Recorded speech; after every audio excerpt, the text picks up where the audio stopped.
আমরা মেয়েরা বাবার বাড়িতে যে পরিমাণে খাওয়া দাওয়া করি সারাদিন তো মুখ চলতেই থাকে। এত পরিমাণে খাবার দাবার যদি জামাইয়ের বাড়িতে খাই তাহলে তো জামাই খাদক বইলাই ছাইড়া দেবে।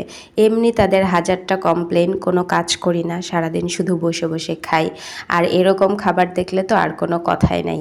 আসসালামু আলাইকুম সবাইকে। কি অবস্থা সবার? আলহামদুলিল্লাহ আমি ভালো আছি। আপনারা কেমন আছেন অবশ্যই জানাবেন। ভিডিওটা সম্পূর্ণ দেখবেন আর ভালো লাগলে অবশ্যই লাইক কমেন্ট করে যাবেন। তো সকাল সকাল আম্মু রুটি বানিয়ে এনে দিয়েছে, অনেক সকালে রুটি আর আলু ডাল দিয়ে খাইলাম। আর একটু পরে 10টা সাড়ে 10টা নাগাদ পাশের বাসায় একটা অনুষ্ঠান ছিল, আমার এক ভাইয়ের বিয়ে। সেটা উপলক্ষে সকাল সকাল খিচুড়ি রান্না করেছে তারা। তো এই খিচুড়ি খেয়ে নিচ্ছিলাম, আমিও খাচ্ছিলাম, আমার ছোট ভাই বোনগুলোকেও খাইয়ে দিচ্ছিলাম। আলহামদুলিল্লাহ খিচুড়িটা অনেক মজা হয়েছিল। আর 2 ধরনের খিচুড়ি তো আমার খুবই পছন্দ। একটা হচ্ছে অনুষ্ঠান বাড়ির দাওয়াত বাড়ির খিচুড়ি, সকালের খিচুড়িটা এটা খুব মজা হয়। আর তার সাথে যেটার কোনো তুলনাই হয় না সেটা হচ্ছে মাহফিলের তবারক। আলহামদুলিল্লাহ ওটার জন্য আমি সব ধরনের খিচুড়ি ছাড়তে পারি। তো এই তো দুপুরবেলা খাবার খাইতে চলে গেছিলাম, প্রচুর পরিমাণে গরম ছিল আর একদম রোদের উপরে প্যান্ডেলটা করা হয়েছিল, খাবার জায়গাটা আর কি। তো গরমে কাহিল হয়ে যাচ্ছিলাম, একদমই খাবার খাওয়ার মতো সিচুয়েশনই ছিল না। মানে কোনো মতে 10 মিনিটের মধ্যে খাবার দাবার সেরে উঠে গেছি। তো এখানে সাদা ভাত দিয়ে দিয়েছে, সাদা ভাতের সাথে এটা ছিল মুগ ডাল রান্না।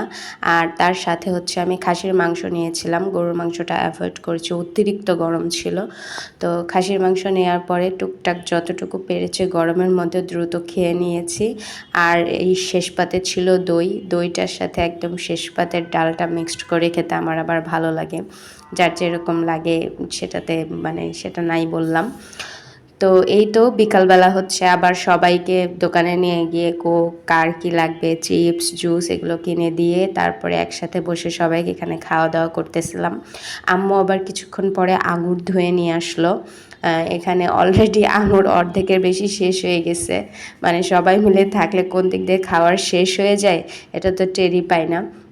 কিছুক্ষণ পর আবার আম্মুকে বললাম ডিম সেদ্ধ করে নিয়ে এসে দিতে, সবাইকে আম্মু একটা করে ডিম সেদ্ধ করে নিয়ে এসে দিয়েছিল, যেহেতু সকালবেলা আজকে খাওয়া হয় নাই।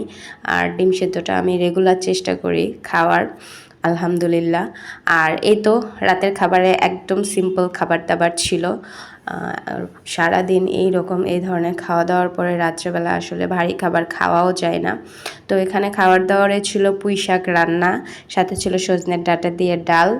আর এই তো আম্মু গরম গরম ডিম ভাজি করে এনে দিয়েছে, আলু ভর্তা, আর সাথে অবশ্যই যেটা মাস্ট সেটা লেবু।